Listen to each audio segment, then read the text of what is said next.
Hi everyone, it's Shamila Ramjawan from the Red Corner Show in Johannesburg, South Africa. My guest today is Barke Faraj Kamuss, who is in London, UK.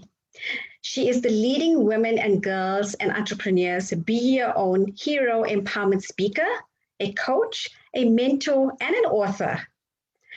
Barke is the founder of Barke Be Your Own Hero. She is working with communities, organizations, NGOs, and education sectors in the United Kingdom, Europe, Canada, the USA, and Africa. Hello, Barke. How are you doing?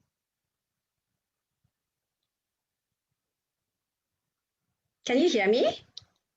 Yes, I can hear you. And yes, I'm doing great. Thank you so much, Shamila, for inviting me to a beautiful stage. So thank you. Awesome. And thank you so much for joining me and coming on board to chat to us and tell us your journey and your stories. I'm so keen on having this interview because I want to hear all about Barke and what she's up to in the UK, and especially with working with Africa. So I think before we actually start, if you can just tell us a little bit about yourself, family, background, education, anything that you want to share with the audience. Thank you so much. For me, it's well, I was born just like everybody else, even though I keep thinking that I'm an alien when I was young. But guess what? I'm human. So, but end of the day, I come from East Africa, Kenya. I was born in Kenya. And I also lived in Zanzibar. And I was actually arranged marriage. I came to London, United Kingdom.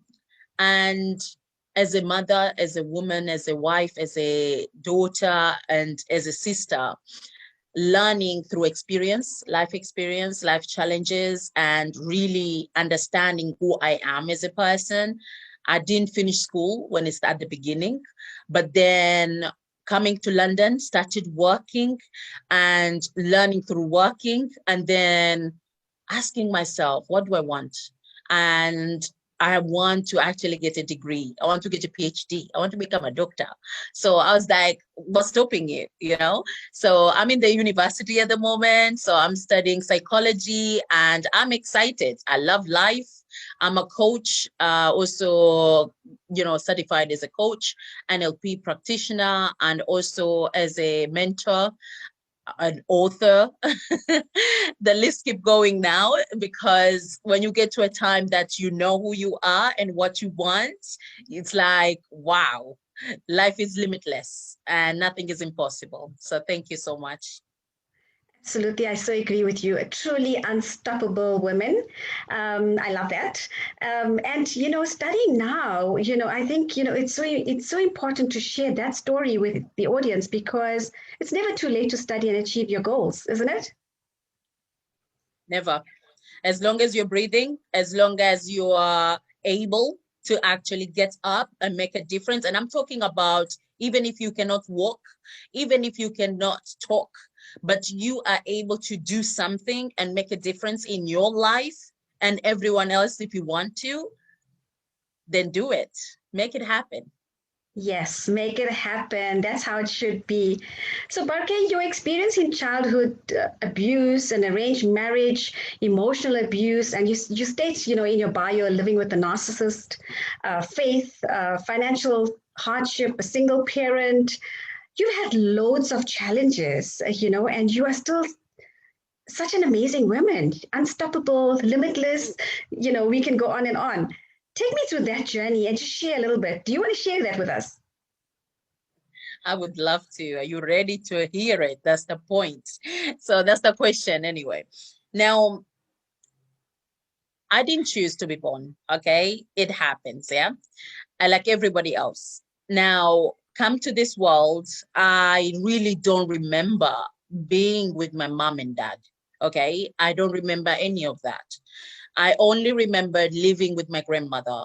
And at the age of 6 or 8, I was going through sexual abuse. I couldn't tell anyone because I was so scared, because I am here with my grandmother. I don't know what I did wrong, if I did something wrong for me to be put in this place. And now if I say something is wrong, how is it going to end up for me? And so all of those things are going through my mind, and I'm such a young age thinking about that. So it was very difficult. And then at the age of 9, my dad died. So again, I didn't even know how is it going to affect me, or is going to affect us as my siblings and my mom, until later on. So at the age of 12, I was actually, my grandmother told me, oh, Barke, you're going to go to Zanzibar. And I thought, oh, I'm just going for holiday. No, I was again being shipped to Zanzibar. And I'm like, okay, the beginning was fun, you know, different environment, different people. It was good, but I'm different, you know. I'm a tomboy. My hair was very short. I was wearing trousers all the time, and life is different. And then coming to a house full of people, my siblings, my grandmother was there, my father's mother, her, you know, the sister and her son, and my uncle. So it was one compound with 2 houses. One is my uncle's and one is ours. And it was kind of like 20 people in, you know, both houses, and it was too much. And I was just like, it's crazy. And starting to know how people are different and the way they do is differently things. So I was just like, can I go home now? Sure. So I wrote a letter to my grandmother, and I'm like, please forgive me. I don't know what I did. Can you just take me away from here?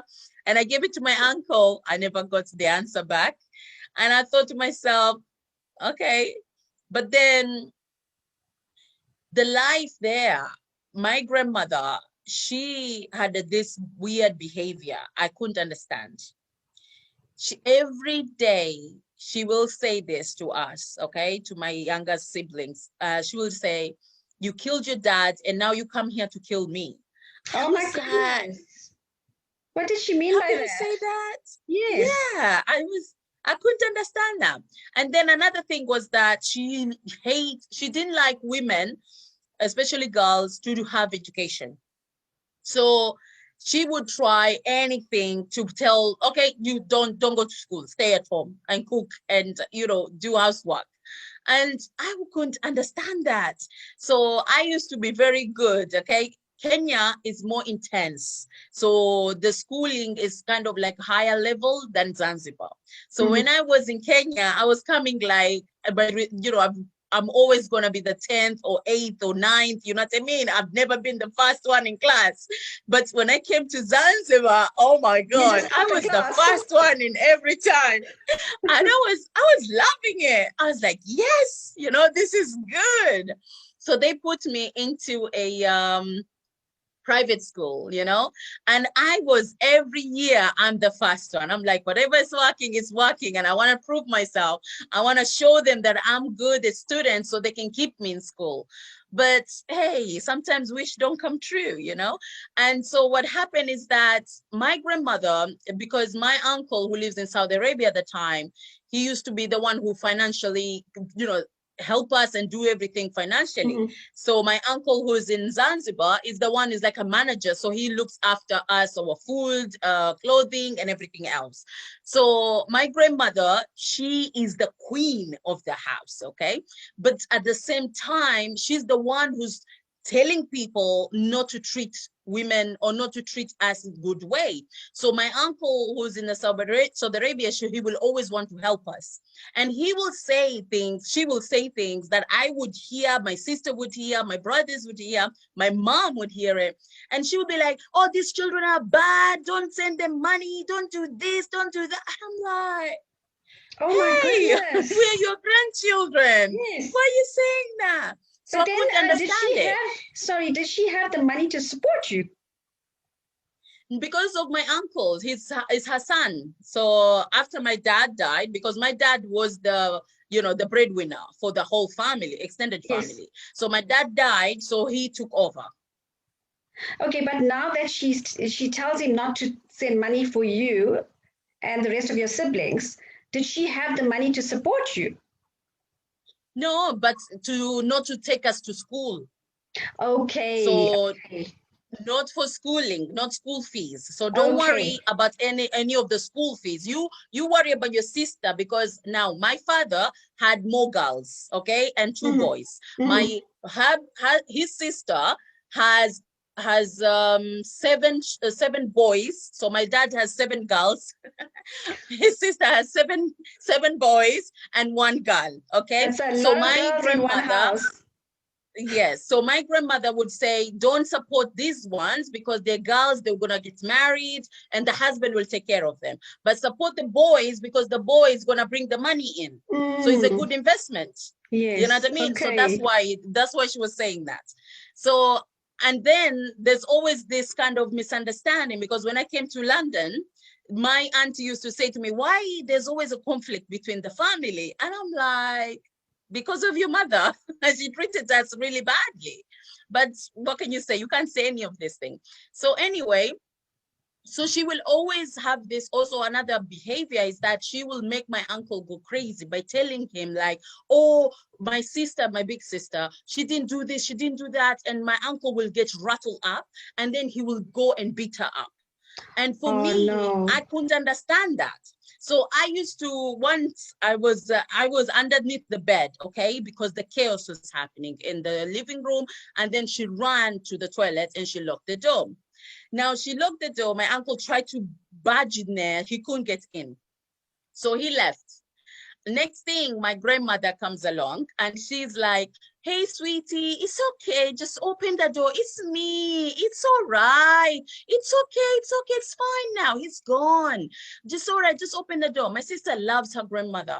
I'm hiding under the bed because I don't like to be beaten and I don't like noise. Okay. So I'm just listening, and my door is near to the toilet. So my sister opened the door because of her grandmother asked her, yeah? Next thing, so my grandmother, she actually let the door open and she let my uncle to come in and finish the job. I hated my grandmother that day. I was like, I'm not going to forgive you. No, this is way beyond now. I couldn't.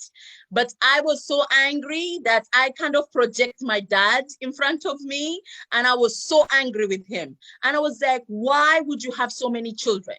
Why? And then you went and died so early. Okay. He died like he was what, 36 or something. And I was like, why?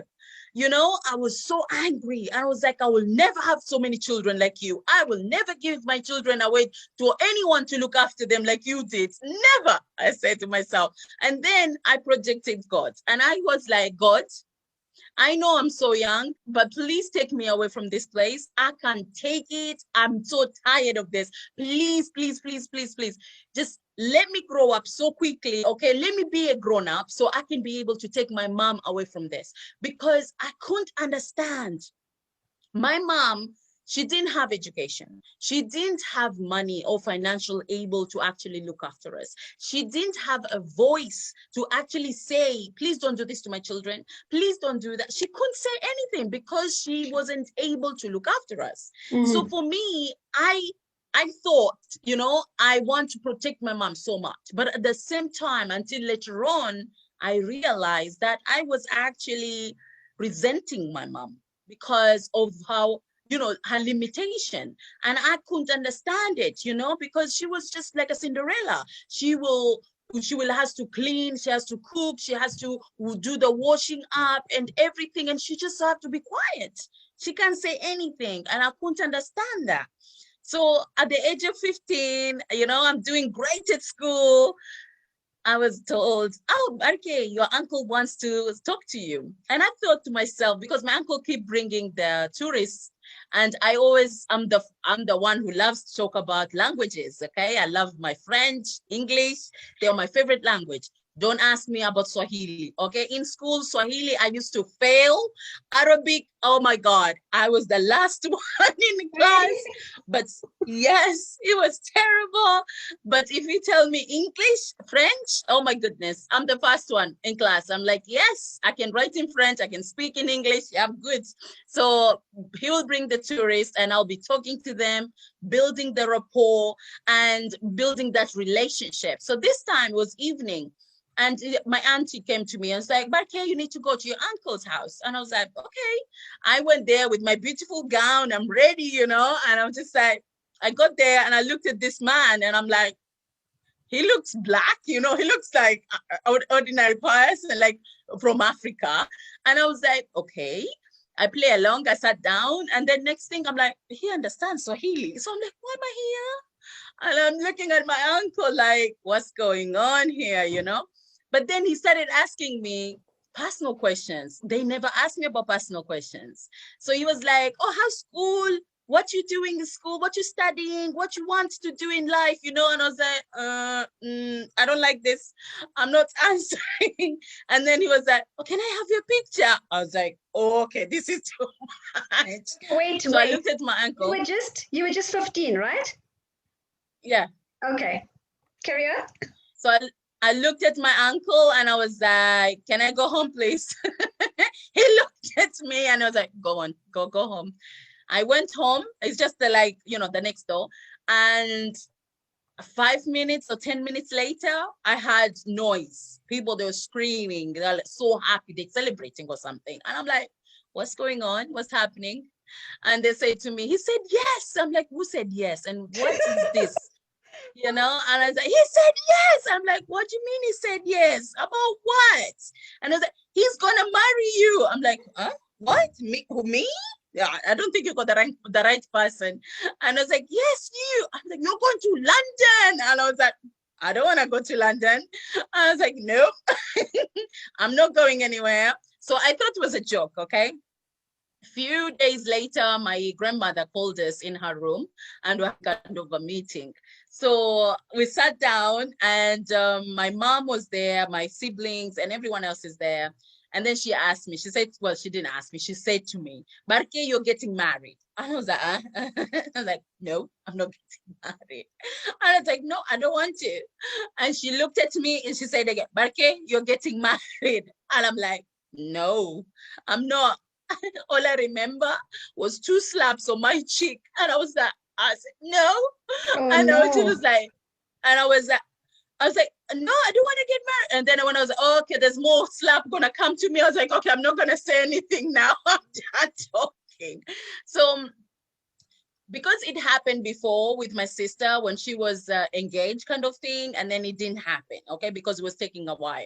So for me, I thought to myself, okay, you know what? It's going, you know, it's like nearly 7 months going. They took me out of school and I was just like, it's so annoying. I have to be taught how to actually cook, how to be a good wife and how to do things for my husband. And I'm like, all I'm praying, okay, I'm praying and I'm reading the Quran and I'm like, you know what, God, we need to have a deal here because listen, if this is what you want, then I'm gonna go 100%. But if it's something that is not for me, because I don't want it, but if it's not for me, please take it away from me. So, and end of the day, my grandmother was so happy because it was like, oh my goodness, she's praying, she's doing it. I was like, you don't even know what I'm doing this praying for, you know? And I was just like, it's okay though. So I was like, oh my goodness. But a year later, before the year finishes, my in-laws, they came to Zanzibar and they stayed for nearly 7 months. So I was living with them. And all I could hear about, oh, this is what your husband is, this is going, you know, it's like this and this and that. And I was like, okay, you know, so I fell in love with my in-laws before my husband. And I got married. That was September, when we did the celebration, was September 2000. And the same time, like less than a few days, I was in a plane coming to London. And I was just like, oh my God, you know, this is great adventure, you know what I mean? And not realizing that my life is going to change dramatically. Okay, you know how old was your husband? He was 19 years older than me. So he was 19 years older. My goodness, yeah. Okay. And you were a baby. He was 36 and I was 16 years old at the time. Gosh, okay. And I didn't know that until the day I was signing the paper. And my sister saw that, she said it so loud. She got a slap on her hand. It was like, shh. This is a funny story, but tell me about the narcissist behavior. So I came to London. I got pregnant very quickly. I got pregnant, my first child, my daughter. And then after that, the funny thing is, I didn't remember my promise to God. I was like, I'm not going to have so many children like my dad. Okay. So I was like, after my pregnancy, I went to the doctor and I was like, doctor, I don't want to have children. I just, I want to make sure that I'm doing the right thing and things like that. And the doctor said to me, oh, don't worry. You're breastfeeding 24 hours. You're not going to get pregnant. Yeah, right. I got pregnant and I was actually had my second baby. I was like, okay, I'm not doing this again. I've learned my lesson. So I was like, nope, I'm not having any more babies. But I'm blessed to have my son. So I've got my daughter and my son. And the thing is, my life, I was so grateful this man brought me in this country. Okay. I was that kind of woman who always want to make things better and do things that will ensure that our relationship, but our life is good. So I had that belief that for now, just, support him, do whatever he wants or do whatever he needs from me and to make him happy. So when my children were young, when he was working 12-hour shifts, or when when he needs he will give me 20 pounds. For me, it's like having 200 pounds, okay? And I will treat it very nicely. I will make it last and I won't use it for myself. I will use it if I have to and things like that. So I will show my gratitude to him so much, but I couldn't understand how this man wasn't happy, whatever I do. And so even at the beginning, I couldn't understand it, how, when I would talk to him like about my feelings or something is wrong with me, he wouldn't understand it. And he will just brush it off or shut me up. And so I was like, okay, fine, don't worry. So I started getting used to not thinking about my feelings, not worrying about myself, because I need to worry about him. I need to take care about him. I need to do what he wants. So even clothing, okay, I will wear trousers and top on, you know what I mean? And I would be like, like a tomboy. I'm happy. My hair is always short. I love that kind of thing. But then he will start complaining, oh, you're wearing too much, trousers. You're wearing too tight clothes and whatever. Okay, I'll go to African side now. So I'll put on, let loose everything. I just relax and do it. And then he'll complain and he'll be like, oh, what you wearing these big gowns and all this? And I'm like, so he was never satisfied with anything that you wore or did? Yeah. Okay. So I couldn't understand that. So I was like, what is it? What do you want from me? So one time I was sitting down in the living room and he came and he was sitting down. And the next thing he started saying to me, if we didn't have these children, you wouldn't be here. And I was like, oh my gosh, that's nasty. But for me, I felt that I had to prove myself to him, that I am loyal. I am here not because I want to be in London because I wanted the passport. It's not about that. Or I am here because I want to use you. It wasn't about that.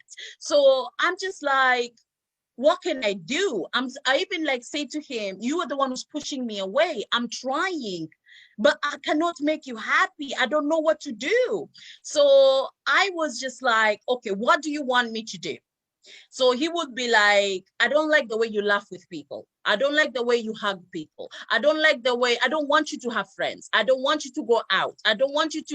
And I was like, okay, fine. I'm not going to have any of them. I'm not going to do that. But I didn't realize the implication of my behavior, of the change of the behavior can do for me, until 12 years later of marriage, okay? I was just walking to the toilet and I faced myself on the mirror and I looked at myself and I was like, who's that? I was like, who's this woman looking at me? Who's this auntie, older woman looking at me? And you were only 28 then? Yeah, but I couldn't believe it. I was like, who is this? And because when you speak, you can see yourself move. Yes. you can, you, you So see you yourself actually moving. couldn't believe that you let yourself go like that.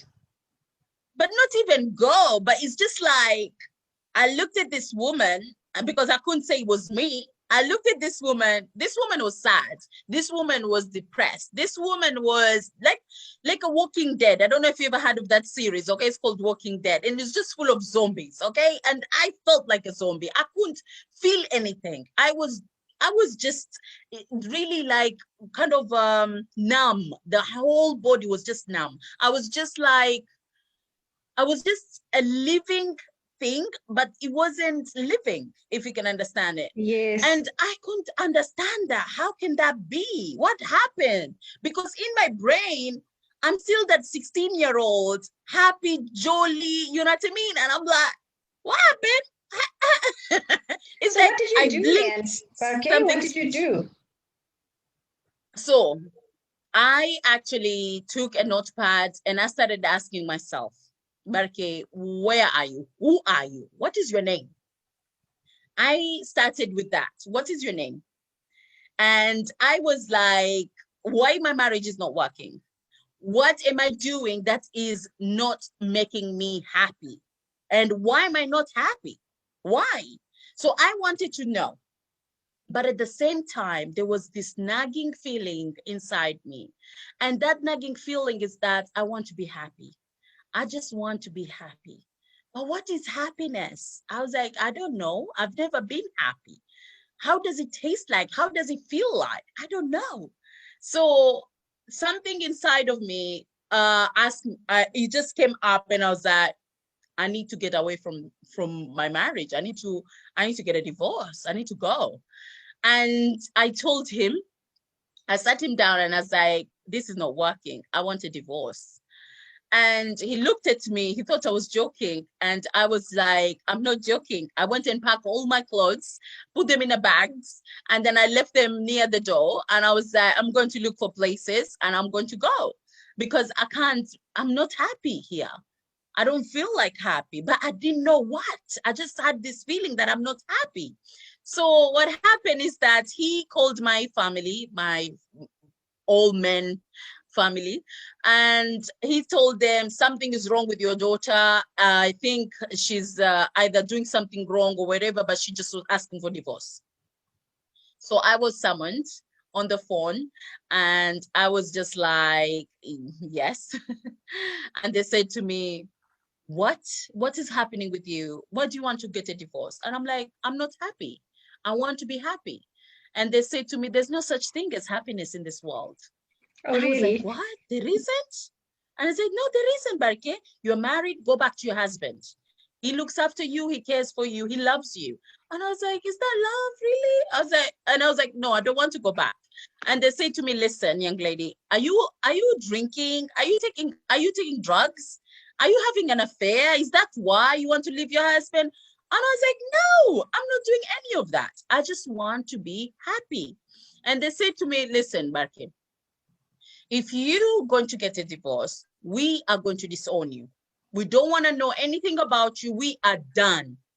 That scared me to death. I was just like, because when we were younger, okay, we were told, you see, that person is crazy because doesn't have blessing from his family. Or you see that person is going because, yes, they were disowned. So I had that in my head thinking that if I'm being disowned, that means I have no family blessing. I'm doomed. So I was actually working catering at the time. So I would wake up at 6 o'clock in the morning, go to work. When I finish, maybe about 6 or 7 at night sometimes, and then go and look for apartment and places to live. And it was like 8 p.m. at that time. My son called me and said and asked me, Mom, where are you? And I'm like, I'm coming home shortly. I was just looking at the places. I said, Mom, we haven't eaten since when we came to school from school. And I was like, what? You came from school like what, 3:30? Now it's 8. What do you mean you haven't eaten? Mom, we haven't. We're so hungry. And I was like, where's your dad? Oh, he's in the living room. What's he doing in the living room? He's drinking. And I was so Oh my. upset. I was like, why? Because you have to understand, I used to see my husband at the time that he's educated, okay? He has his degree. He, you know, he has a good job as a police staff. And I thought he loves his children so much. I thought he loves his children more than life itself. And we had an agreement when we got married that he even drinks, even though he's Muslim. But I asked him, don't bring alcohol in the house because I don't want the children to see you drinking. You know what I mean? So even if you get drunk and you come late, they're asleep, they won't know.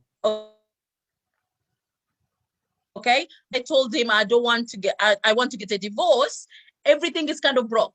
So he bring the alcohol in the house and he was drinking in the house. And I'm just like, and having the children not even care about the children, feeding or anything, I was so sad. I couldn't understand. It was kind of like bubbles that I had expectation of this man.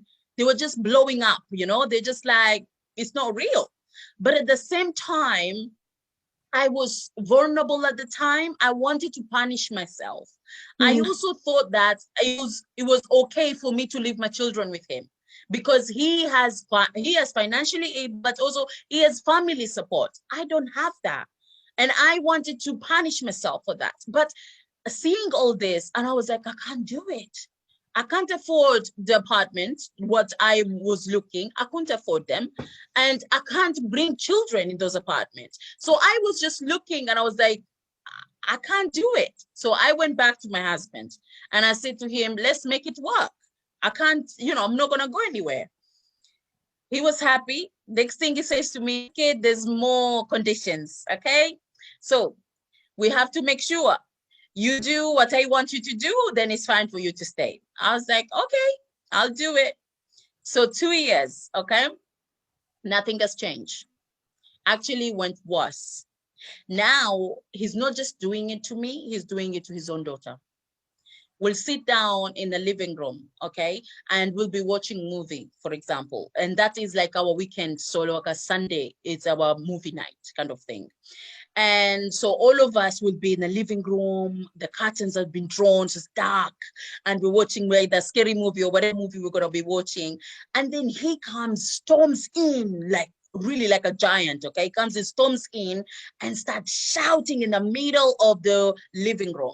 And I'm just like, why are you shouting? Oh, this child did this, this, and that. And I'm just like, my daughter came to me and jumped on me, shaking because her dad is shouting at her.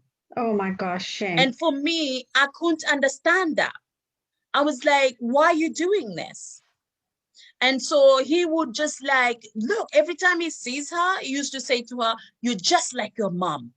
And I thought at the beginning it was a compliment, but then the way he says it was really bad. And I couldn't understand that. I was just like, why? You loved this daughter when she was a baby, but what changed the time she became a woman? Everything changed.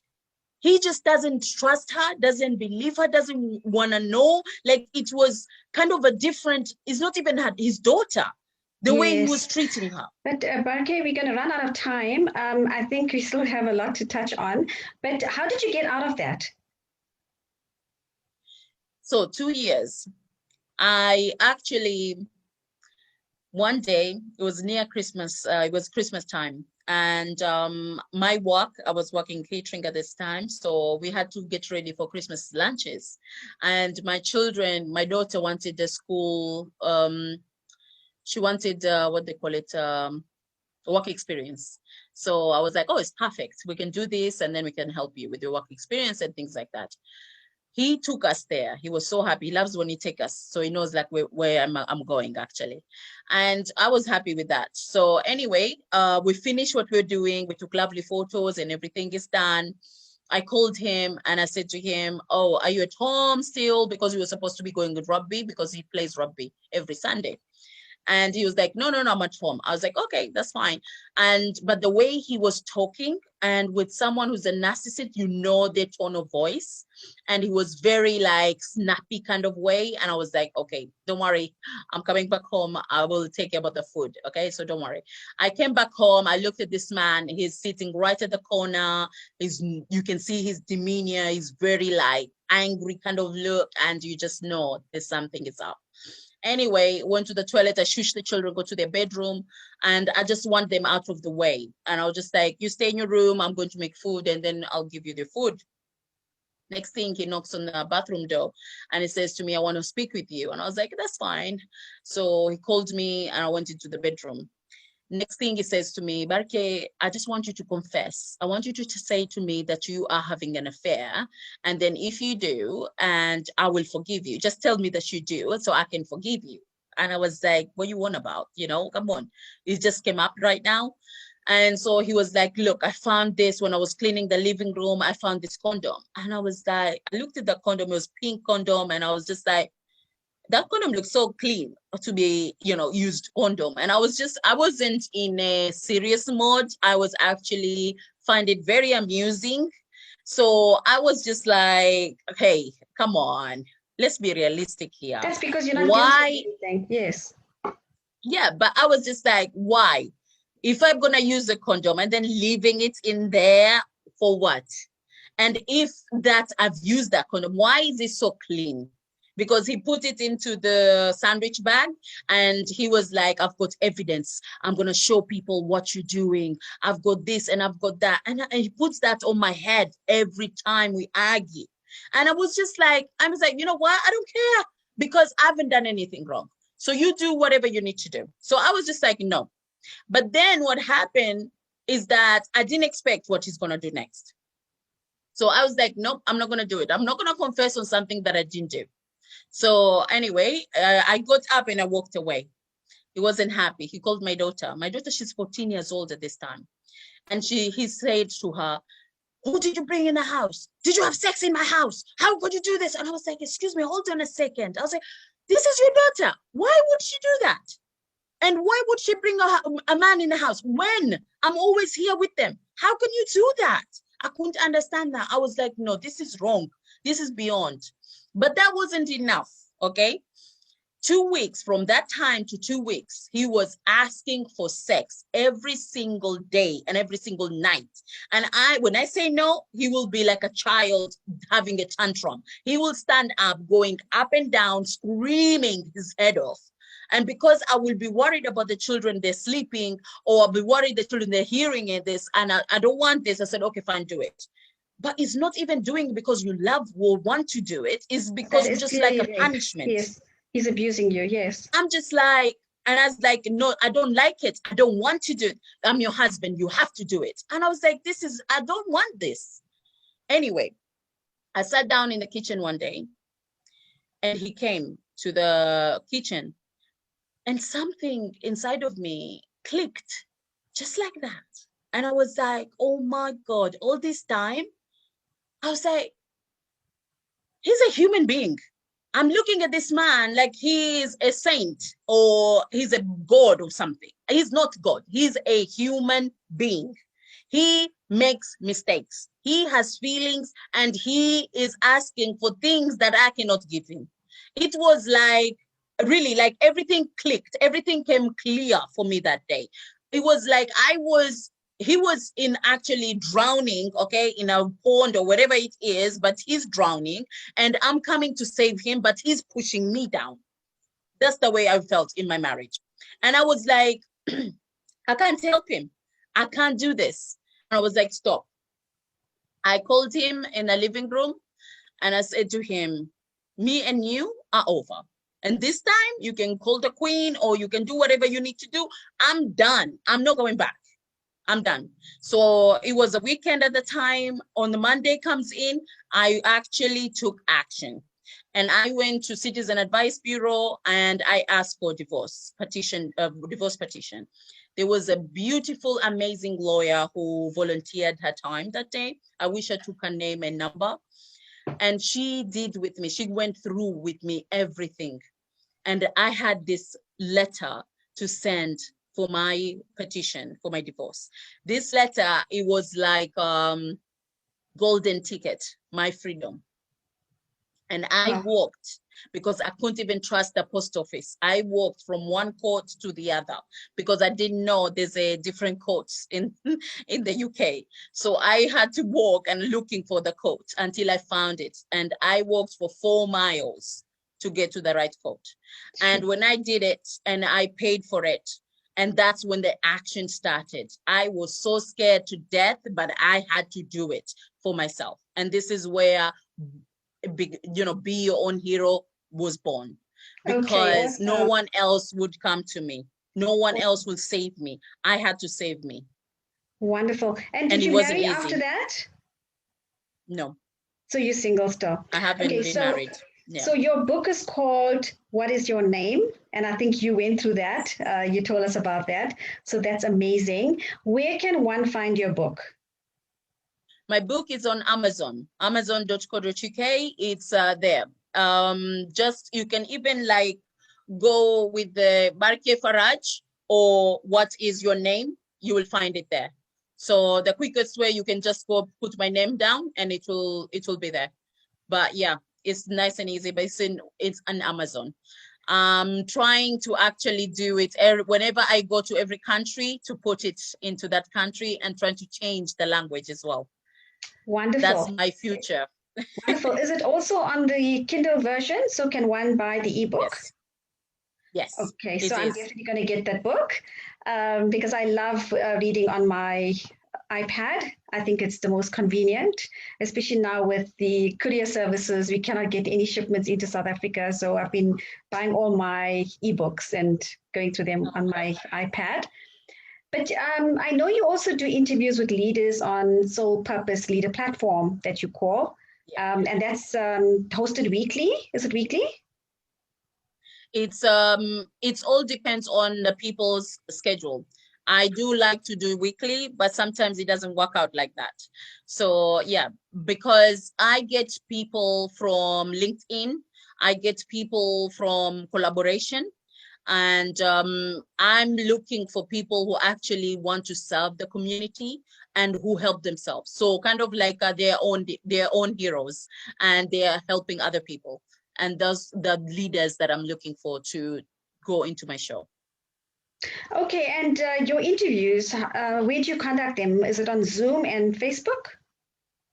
Is it on Zoom? And then I share that through YouTube, Facebook, Instagram. I've got pages, and podcast is going to be as well. Lovely. Barke, you have such an interesting story, and I'm sorry that we have to cut you short because I have another interview scheduled after you. But just with it being Youth Day in South Africa, what would be your message for the youth? I mean, you've had such a life, and I'm sure you've got an interesting message for our youth in South Africa. To any person, whoever you are, whoever's listening, whoever's watching right now, if you are going through difficulty, okay, I know what that feels like. I went through different types of difficulties. And all I'm saying to you is that do not give up on you. If you are able to work on yourself, if you are able to speak kind words to yourself and be that one person, remember, every failure comes to one, that success, it comes to through many failures. So don't worry if you think you're a failure, it's just a beginning. So keep trying and you become your own hero. I love it. I love it. Thank you so much, Barke, for coming on board and chatting to us. And I'm sure the audience is just going to love your story because I'm sure there's so many women that's going through exactly what you've been through when you were growing up and, being forced into a marriage and being abused and all of that. And you've overcome so much as a woman. And I know you're unstoppable, but where to from here? Now I'm actually collaborating with Kamara Youths So I'm speaking on an event every month, every last Saturday of the month. So this one is going to be on the 26th of June, and 7 p.m. in UK time. So your time is 1 hour ahead, so it'll be 8 p.m. And it's a free event. So if you'd like to join, come have a look and listen to me speaking and with other leaders. And this is just the beginning, because we are going to travel to Africa, to America, Canada, everywhere in the world, and helping the youth and women out there. Wonderful. I wish you the best of luck. If I'm available, I will definitely join. So please send me the link. Barke, thank you for coming on the chat and sharing your story and your journey and inspiring everybody. When you were sharing your story, I got goosebumps because, for one person to go through so much and still be there and now studying even, well done. Congratulations to you on everything that you've achieved so far. And I would love to interview you again at some point. And to the audience, if anybody would like to be on the Red Corner Show, please drop me an email, redcornershow@gmail.com, and come on board and share your story as well, because you never know who you're going to inspire. Thank you, Barke. All the best. Thank you. Take care. Thank you so much.